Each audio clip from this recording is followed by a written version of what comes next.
ആരാധനയും ആരവങ്ങളും ദുരന്തത്തിന് വഴിമാറുമ്പോൾ ബാക്കിയാകുന്നത് കണ്ണീർ മാത്രമാണ്.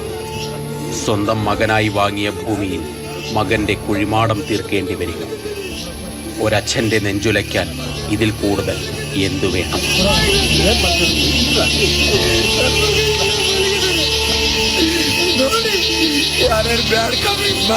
ക്രിക്കറ്റിനോടും വിരാട് കോഹ്ലിയോടുമുള്ള കടുത്ത ആരാധന കൊണ്ടാണ് ഭൂമിക് ലക്ഷ്മൺ എന്ന 21-കാരൻ ആവേശത്തോടെ വിജയാഘോഷ റാലിക്കെത്തിയത്.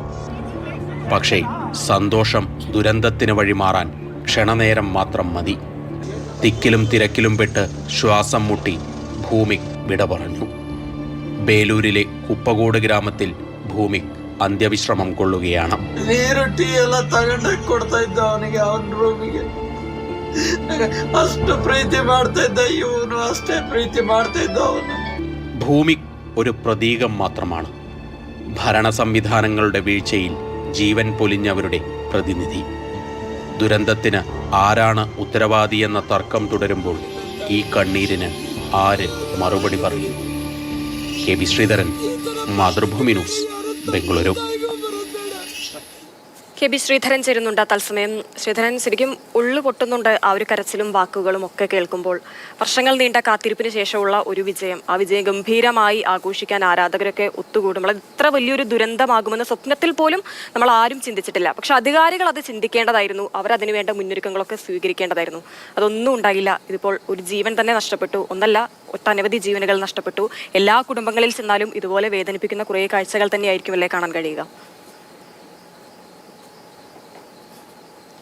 തീർച്ചയായിട്ടും ഹിമ, കർണാടകയിലെ വിവിധ ഭാഗങ്ങളിലുള്ള ഈ മരിച്ചവരുടെ വീടുകൾ, 11 പേരാണ് മരിച്ചത്. അവരുടെ വീടുകളിലൊക്കെ ഇത്തരത്തിൽ സങ്കടപ്പെടുത്തുന്ന കാഴ്ചയാണ് കാണാൻ കഴിയുന്നത്. ഏതായാലും ഈ ഭൂമിക്കിൻ്റെ അച്ഛൻ ലക്ഷ്മൺ, അദ്ദേഹത്തിന് ഒരു പ്രത്യേകതയുണ്ട്. മകന് വേണ്ടി അദ്ദേഹം സ്വന്തം ഗ്രാമത്തിൽ, ജനിച്ചു വളർന്ന ഗ്രാമത്തിൽ, ഹാസനിലെ ബേലൂരിലെ കുപ്പാകോട് എന്ന് പറയുന്ന ഗ്രാമമാണ്, അവിടെ സ്ഥലം വാങ്ങിയിരുന്നു.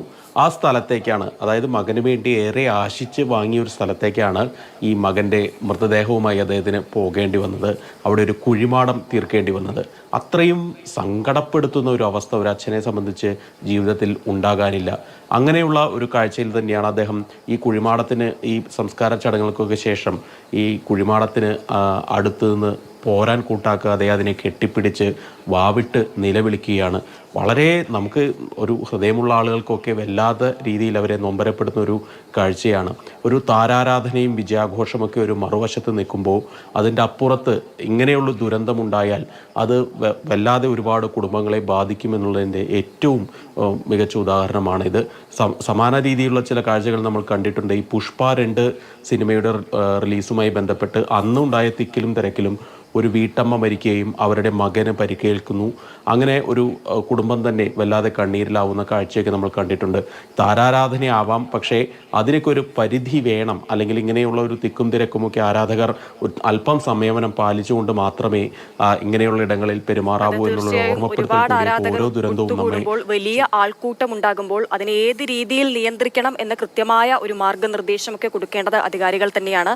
അത്തരത്തിലൊരു നിർദ്ദേശവും ഉണ്ടായില്ല. ഈ അച്ഛനമ്മമാർ പറഞ്ഞു കേൾക്കേണ്ട, പല മാതാപിതാക്കളും പറഞ്ഞു കേൾക്കാറുണ്ട്, തങ്ങൾ ജീവിച്ചിരിക്കുന്ന സമയത്ത് മക്കൾക്ക് എന്തെങ്കിലും പറ്റിയാൽ അതിനോളം വേദന മറ്റൊന്നിനും ഉണ്ടാകില്ല, അത്ര വലിയ ദുഃഖഭാരമായിരിക്കും എന്ന്. ആ അച്ഛൻ്റെ ദുഃഖം എത്രത്തോളമാണ് നമുക്ക് ആ ദൃശ്യങ്ങൾ കാണുമ്പോൾ തന്നെ മനസ്സിലാക്കാൻ കഴിയുന്നുണ്ട്. ഇനിയും ഇതുപോലൊരു കാഴ്ച ഒരിക്കലും ഉണ്ടാകാതിരിക്കട്ടെ. അധികാരികൾ ഇനിയെങ്കിലും കണ്ണ് തുറന്ന് പ്രവർത്തിക്കട്ടെ.